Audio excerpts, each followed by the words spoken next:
Hello, welcome to the Comeback Seat. I'm Tanya Russell, the host, and today I have Shasta Hickman, the psychologist, the co-host of our show.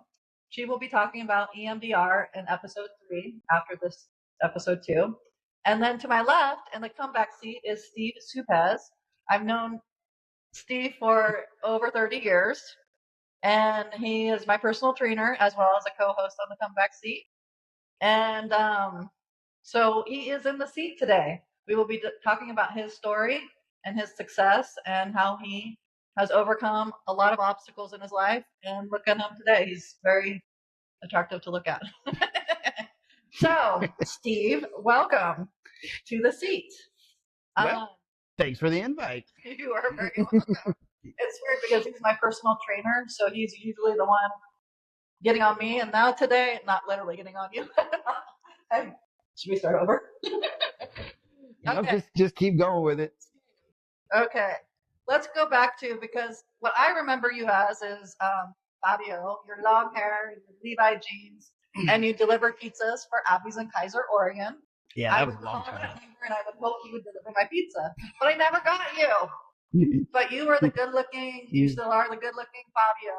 So tell me about where you grew up and your life before your wheelchair accident.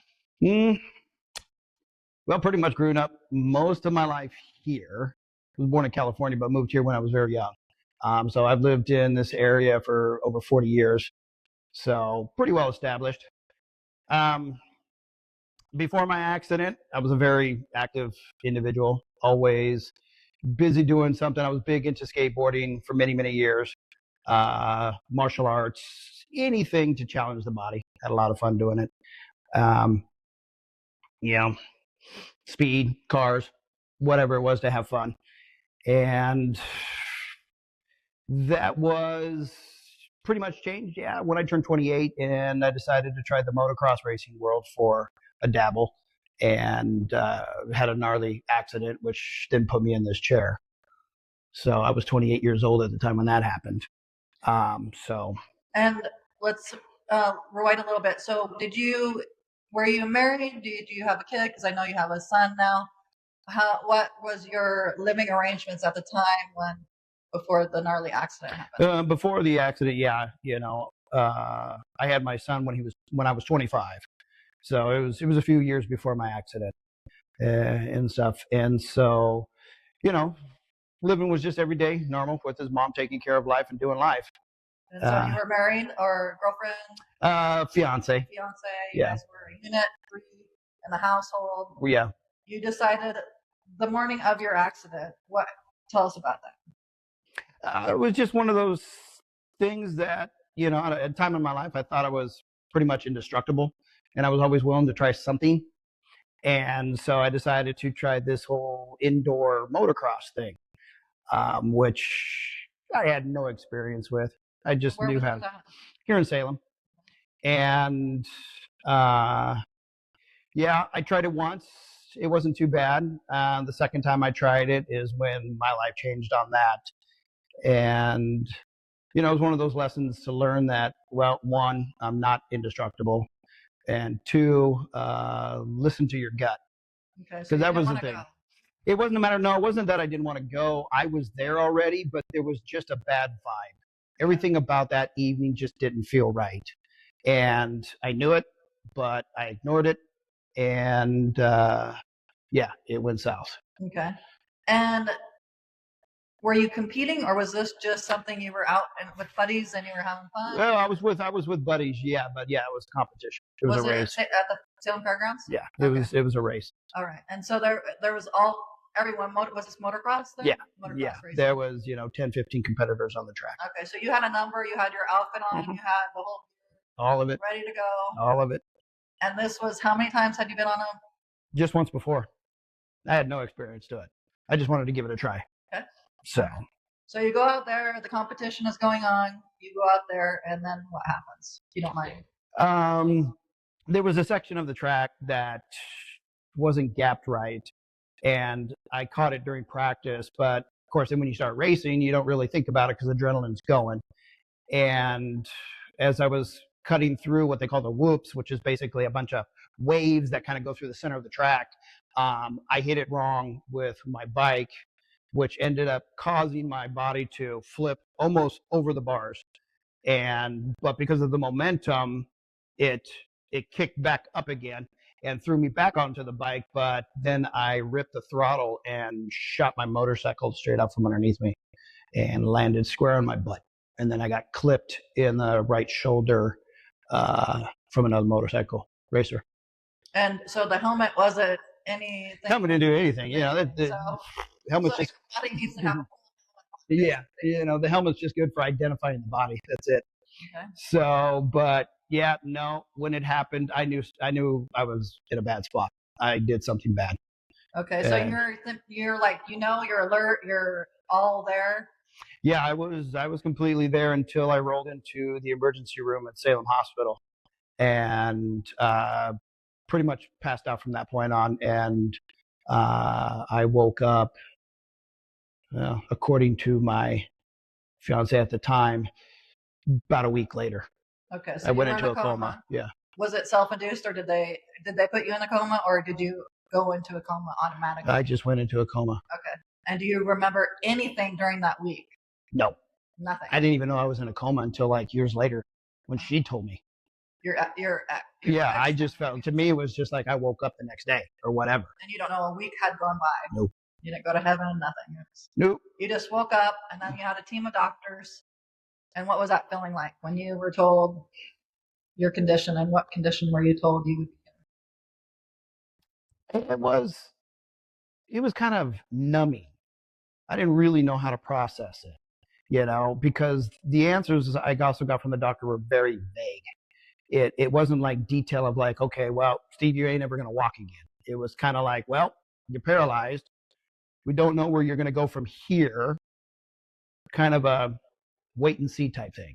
And so for me, it was just trying to process not being able to move my legs, and then the wondering of would I ever be able to do it again. And so that was pretty much where I was left with doctors. I was heavy into fitness at the time too. I was built pretty good. I was just before getting into the bodybuilding world.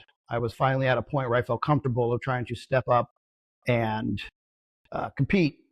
And fortunately, in that aspect, I think that played a big part in me not, I guess you could say, dying. Because you were already healthy, you were built. But I mean, I even had one of the trauma doctors tell me that if it wasn't probably for the shape that I was in, that I most likely would have passed away because of all the trauma that I set off on my body. Wow. So, and another reason for why you need to keep exercising. So we all don't want to get in accidents, and because we're healthy. Mm-hmm. But, how did your fiance react? What was that like for your family after you get home in a wheelchair? Your whole life changed. Yeah. Did it go dark for a minute? It was dark. Honestly, it was dark for a while. Yeah. Dealing with what happened, dealing with the aches and pains and everything, and seeing how people, I don't really want to put it in a sense of, bad person, but for others, my family came around. They were really strong in supporting me and helping me out and helping adjust things in my home to basically for my new wheelchair lifestyle. Unfortunately, it took too much of a toll on my fiance, and she couldn't do it. Okay.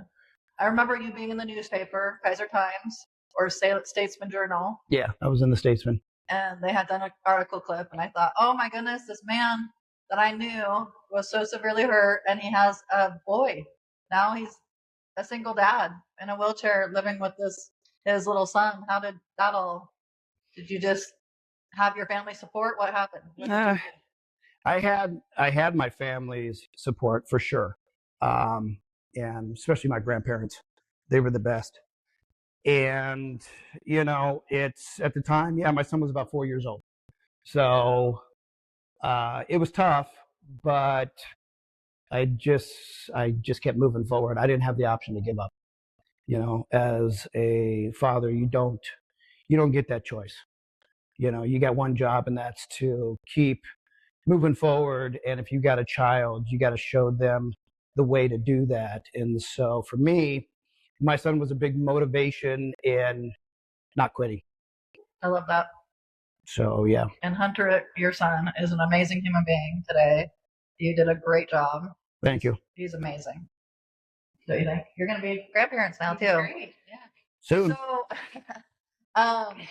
So did you, at the time, did you go and get help psychology wise? Did you go to rehab? Oh, I did. Yeah, I did rehab for even on for myself for about 3.5 years. I tried over 3 years to try to see if I could get my legs to work again. And no, I didn't do any therapy. Just because no downside to it. It's just I've always just been kind of wired in a sense of take care of it yourself. Yeah. And the only thing I could do was keep pushing myself to try to get better. And like I said, I spent over 3 years trying to get them to work again, and it wasn't going to happen. But also in that process too, talking to people, I was really open about everything in my accident. The more I learned, the more that I talked about it, the easier it was to basically kind of get past it. And so that's what I did. People ask me questions, even still to this day. It's just I got no problem telling them, what happened. Right. It is what it is. It was bad situation, but I could have crawled into a hole and gave up. But one, like I said, I didn't have that option, and two, that's not me. Right. Okay. And did you have your gym at the time? Because you have your personal training gym that you do virtually and in person. Did you have that unit at the time? No. At the time I was working at one of the local gyms. Okay. And it was cool, but I was out of it for almost 2 years. That's how long I was kind of laid up and trying to get back on track with things. And I came back into the gym life, and it was all right, but because of things they wanted to do, that's when moved on to doing more of my own personal thing. Because you have a really nice gym, and that would take a lot of finances to build. So did you just build it throughout the years, or how did you do? Did you take a loan? Did you say, okay, I'm going to do this, or did you just slowly get into it? No, honestly, it was my grandparents. Okay. Like I said, my grandparents were the best people on the planet, and they'd help me out whenever I needed it. And when I decided to do my own private studio, it takes money to buy your equipment and get all that thing. But I didn't want to take personal loans and all that stuff, so my grandparents loaned me the money and allowed me to get a good portion of my equipment so I could get started. And once things started rocking, I got them paid back as soon as possible. And pretty much, from that point on, I've just added and added, since I've had it now for over 15 years. So, I got lots of toys. Yeah, and you've changed many lives with that personal gym. Many of my friends are fit as can be. I try. I'm trying to. It's not entirely up to you, is it? I try. That's what I do. You give us the tools to go out and do it. And, I think you're one of the best trainers here in Oregon. So, thank you. Yeah. And now you're married. Yep. Wow, that was a fast forward. we skipped a lot of life in the middle there. Uh-huh. Well, let's not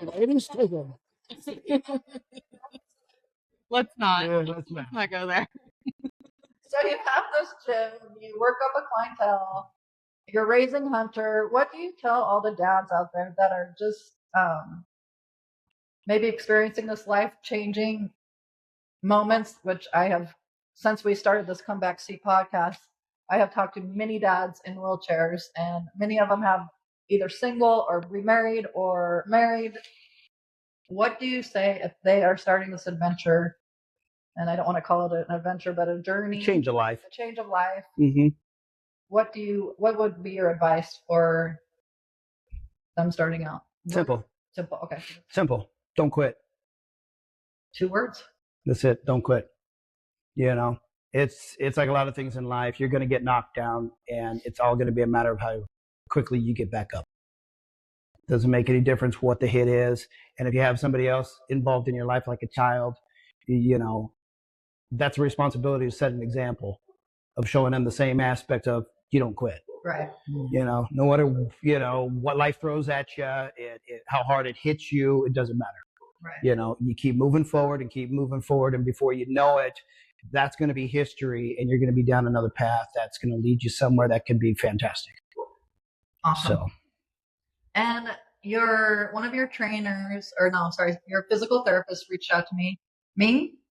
Men. Mm-hmm. Do you still see him every once in a while? Once in a while, if I have some issues going on with my body that I need him to really release in that sense. So he comes as is needed, but in my opinion, in aspects like that, Men's the best in this town.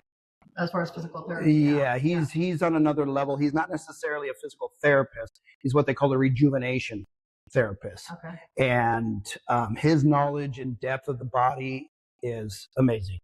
I've known him for a long time, and he's always been there to help me out if I have questions on clients that I'm dealing with, situations that, you know, rehabbing or strengthening or injuries they have or something of that sort. You know, the guy was great many years ago. Let me shadow in his clinic, learn some more stuff. You know, because for me, experience is the key. It's people. It's not what you read in a book.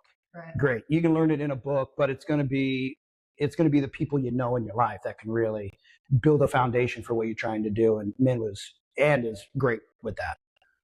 So in your recovery, you've done physical therapy, you've done massaging. You go to a massage therapist, and you've done cupping. You even have your own cupping kit.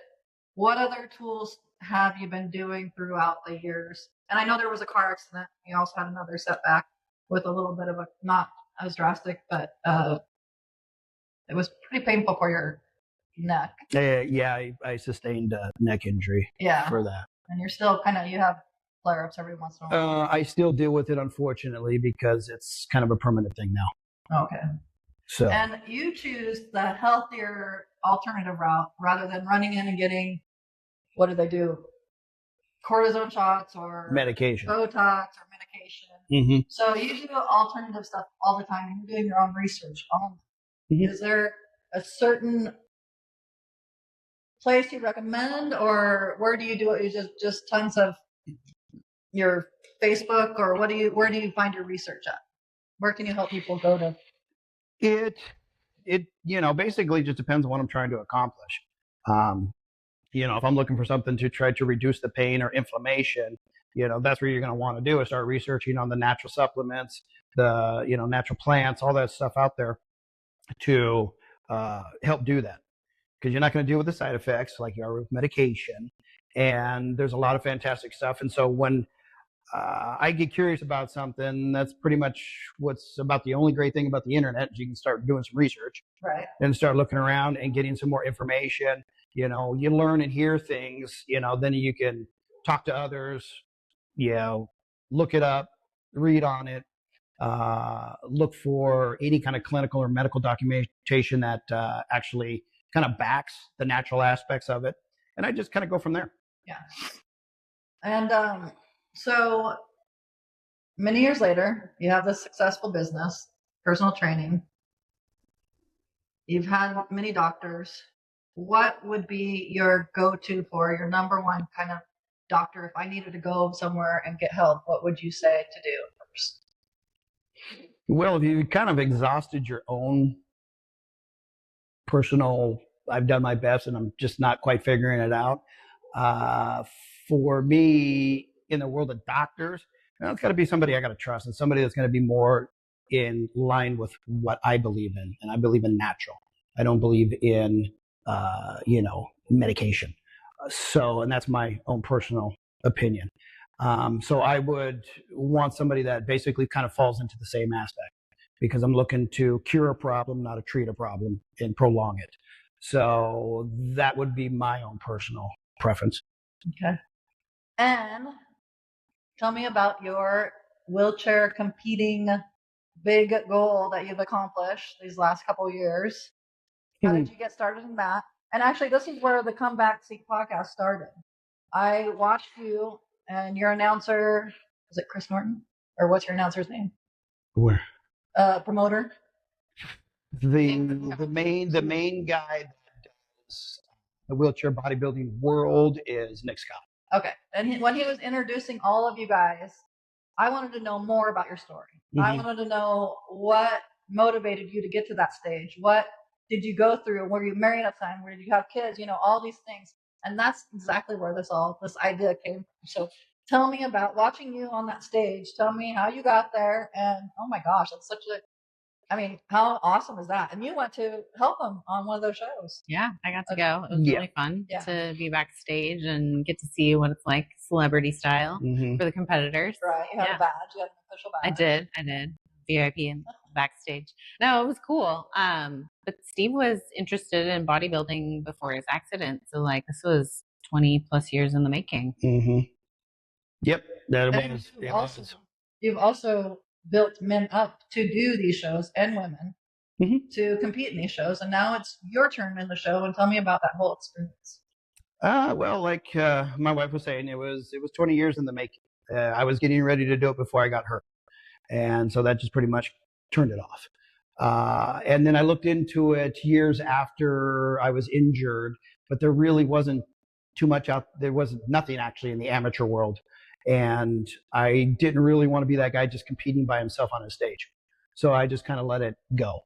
And that was probably 5 years after my accident. And then it was pretty much here recently in the last, probably 4 or 5 years that I started really noticing that there was, a wheelchair bodybuilding world. And, it's not super huge, but it's very prestige in a sense of it's all the way up into the pros. It's at the Olympias. It's in all the big shows everywhere. And you can make it to the top if you work hard enough to do it. So for me, it was kind of that old buckets list type thing of, could I actually do this? Right. And so in 2023, I decided to do it. And there was a local show here, the Oregon Open, great show. They decided that was going to be the first year that they were going to have a wheelchair competition. And I was the only competitor. But at this point, I didn't care. For me now, it was just a goal. Could I actually get up on stage and actually do it? And it was a lot of fun, but I was nervous as hell when it came down. Ask my son. He'll tell you all about it backstage. Did he have to talk you down? No, I just wouldn't shut up just because I just get nervous and start yakking. And, but it went over really well. It was great. Like I said. The first one was Olympia? No, it was the Oregon Open in 2023. Okay. And that was an amateur. That was an amateur show. But it was also a national qualifier. So for me, it was great because I accomplished a goal that I've been waiting to do for 20 years. And it also it bumped me quickly up into the next level of competition. So now I was on the national level to compete. And once you get to the national level, then the next thing that you're doing is you're trying to compete for the pro status now. And so the next show I did in 2024, that was the Idaho Nationals, Wheelchair Nationals in Idaho. And that was a pro qualifier. So again, you win that show, you get your pro card. And so trained, got ready for that show, did really well.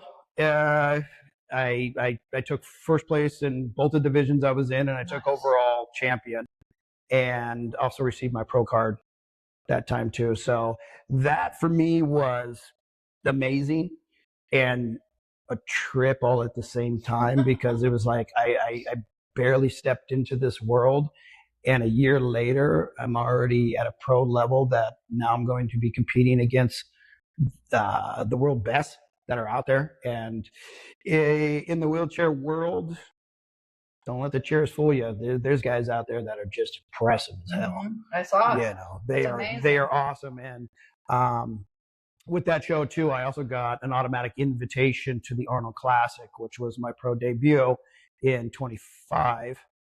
Definitely a learning experience and an eye opener. It's a whole nother world in the pro leagues. But it was great.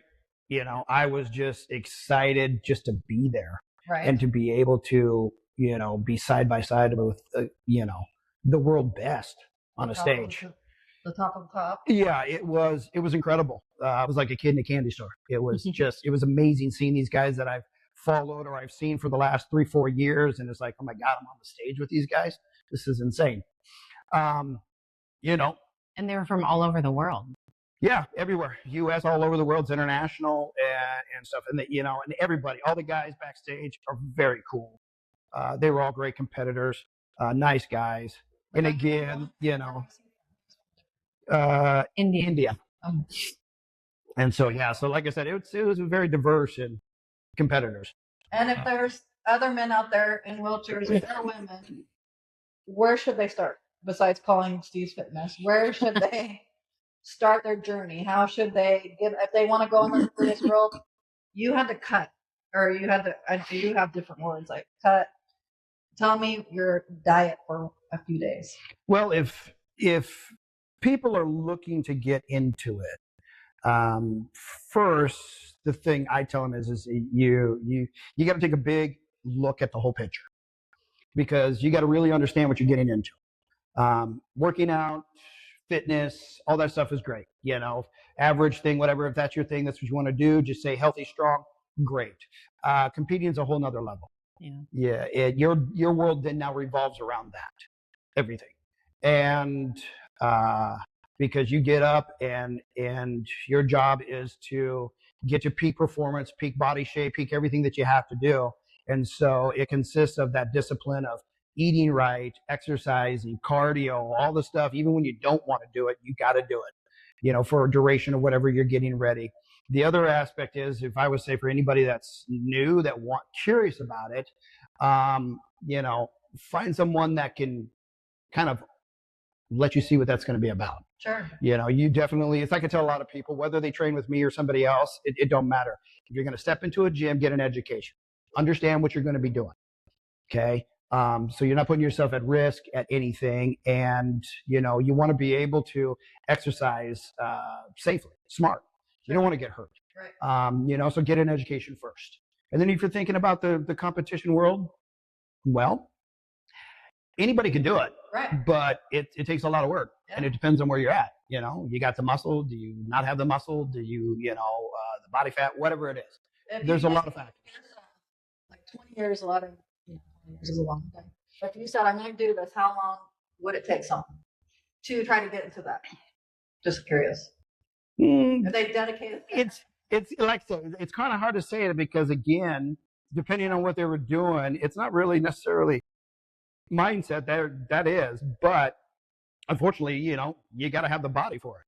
Yeah. I mean, if you're going to compete on stage that consists of, you know, muscle and judging and all that stuff, you got to make sure you got the body built for it in that sense. I'm not saying anybody can just go in and do it and yada yada. You know, they can. Well, just like if I want to competition, you know, that's where it's like, okay, you know, you might have a couple anybody of years, can do it. Might have a couple of years of prep, but you know, yeah, it may take some time to get there. Yeah. So it's really hard to say that somebody, oh, you know, do this, and you're going to be there, versus somebody that comes in that's already have good muscle build, or a female that's got good structure and muscle definition and toneness and all that stuff, that you can look at somebody and go, oh, okay, yeah, 15, 20 weeks, we can get you ready for that show. You know, versus, yeah, nope, you're not quite there. We need to, whatever, improve this. And then we'll go from there to see where you're at. So it's really hard to kind of give a pinpoint. And when you say cardio in a wheelchair, tell me, I already know the secret, but tell me your cardio. I basically just mix it up with kind of an interval training where I do a lot of battle rope. Occasionally, well, I used to do boxing a lot too. That was great too. But since my neck injury, I don't do too much of that. So I just kind of mix things up with a few different exercises. I just keep everything basically at a high rep, timed event. So if I'm using weights, they're not going to be very heavy, and I'm going to be doing them for 2, 3, 4, 5 minutes at the time. And I just keep myself going in that direction. Very nice, very nice. And a lot of competitors get a bad rep saying, "Oh, they're steroids." I obviously know you would never do steroids, but what do you have to say for people like yourself who does not, and look it, and you get on the stage? But what do you have to say for those that profile people that do, when you're on stage and you're getting profiled, which you can get here without the steroids? Some of that, right? Depending on your situation. Okay. Yeah, there is. Yeah, it is a sport that it's got enhancements, sure. And it just depends on a person's what they believe, what they want to do, and what they want to push it to. Or sometimes they, if they need some sort of help. I can't sit back and go, nope, I don't believe in it, because I do use it. I've been using testosterone that I have no problem talking to people about for the last 22 years. I have to, because of my injury. My body doesn't produce it anymore. Okay. So you have. And so I started, even before getting into the bodybuilding world, I started taking that stuff a year after I got injured, because I learned that, my system shut down. That's what happens when you get paralyzed from the waist down. Your body doesn't produce it anymore. And so in order for me to, feel good, feel better, and actually build muscle, I had to start doing testosterone therapy. And been on it ever since. So yeah, it's going to help in muscle build, because that's the man hormone we need to build muscle. Now, can you take advantage of it? Can you overdo it? Sure. I don't, you do a lot of clean supplementation, a lot of clean. You find, right? Wording that wrong? I use basically not a lot of crazy stuff, but I use the creatines and the amino acids and the proteins and all that stuff. So yeah, it's pretty much, all natural. But you do all the research to find out that these are clean, they're healthy, they're... Yeah, when it comes to supplementation, I always really try to thoroughly find out as much as I can, because yes, I'm always looking for the cleanest stuff that's out there. And so, and you have to, because unfortunately there's a lot of well-marketed crap out there. And, one, you want to get your bang for the buck, but two, you want to put stuff in your body that actually is working and is good for you and doesn't have any side effects because it's got artificial something in it.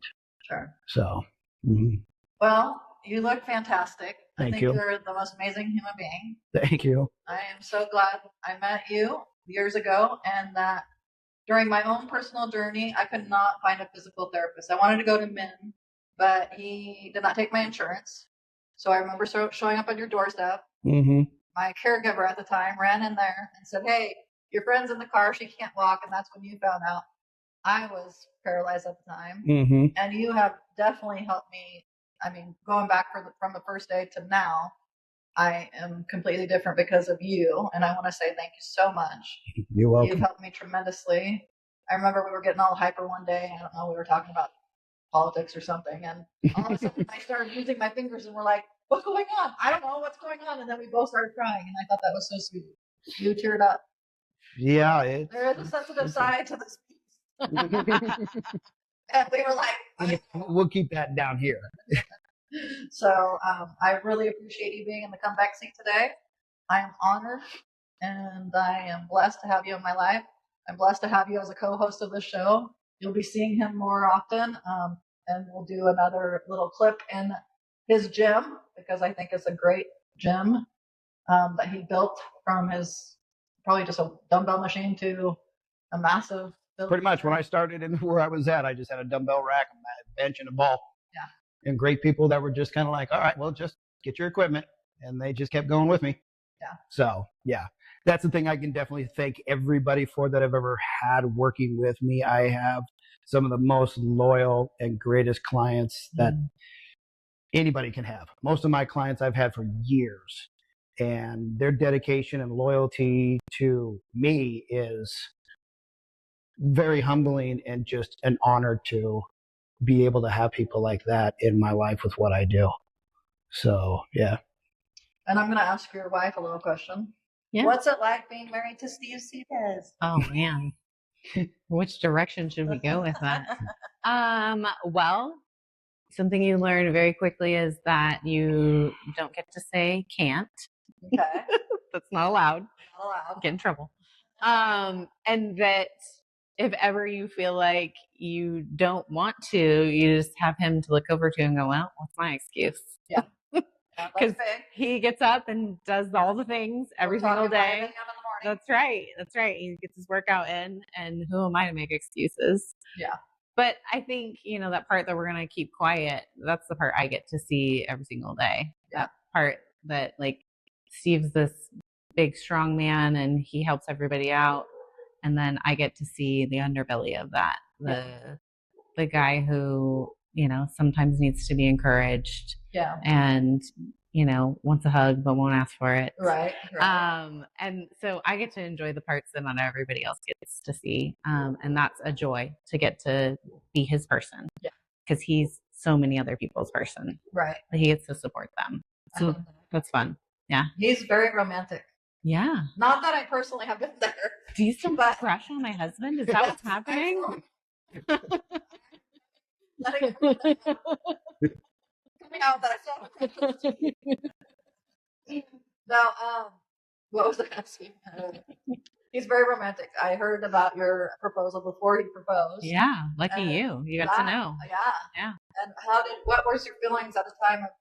You guys have been friends afar from a long time. You didn't know each other. You knew of each other. Right. We knew of each other. Yeah. We weren't friends we were friends to start, but yeah, we knew of each other for a long time. And then your life with a man in a wheelchair. Tell me about that. I mean, Steve is perfectly capable, able, there's no excuses for him. So yeah, I would think that I think that was one thing that made it not so intimidating, was that Steve's able to do so many things for himself. Starting a relationship with somebody in a wheelchair was brand new to me. It's nothing I had ever witnessed, or, nobody around me was in a chair. So for me, it was all brand new and I was learning. But I kind of forgot that he was in a chair most of the time because he takes care of himself, right? Like he does everything for himself. So it wasn't like, I'm, joining on to take care of him. It was like I had a true partnership when we got together. So it's funny, sometimes he jokes because I'll jump in the truck and he'll be like, you need to put the chair in the truck. Yeah, she'll occasionally forget to bring me my chair, and I'm like, honey, I still don't walk. Like, oh, oops, my bad. Literally forget sometimes. Just because he's my husband, right? Yeah. Like, I don't think of him as the guy in a chair. Yeah. So, I mean, there of course are some differences, but for the most part, I don't think of them. Yeah. Yeah. And you moved we can talk about it later, but you moved your business to Salem. And how has that transition been on Steve and you coming into the house, and you guys are together? You're asking me how is it on Steve? I think we should ask Steve how is it on Steve. Nope. I've already been there, I know. I haven't been there, but I keep putting my foot in there. Anyway, so so we got married, and I moved, and we moved my business, and it's been good.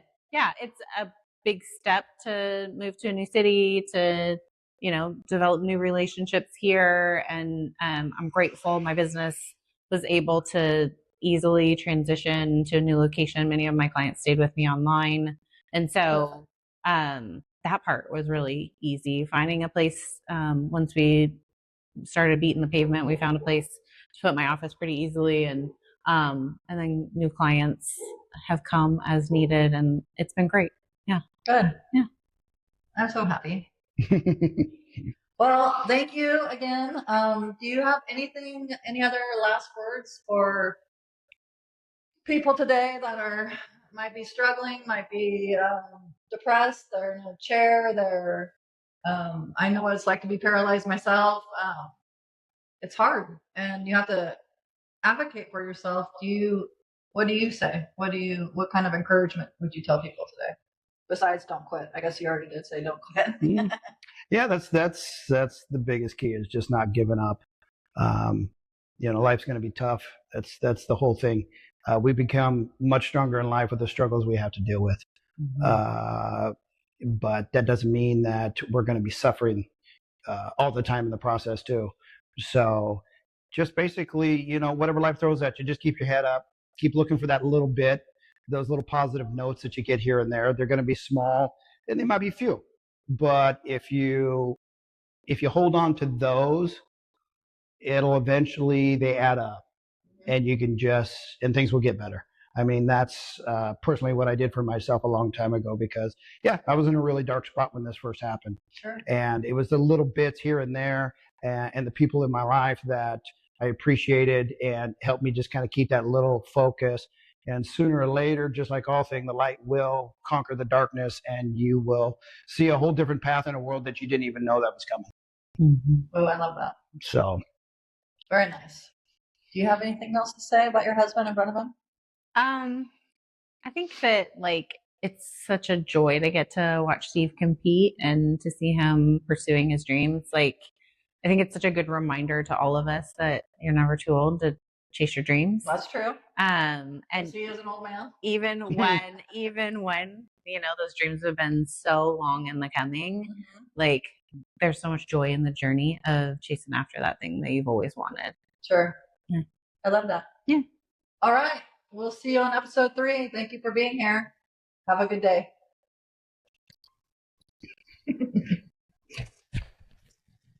Peace out. Exactly.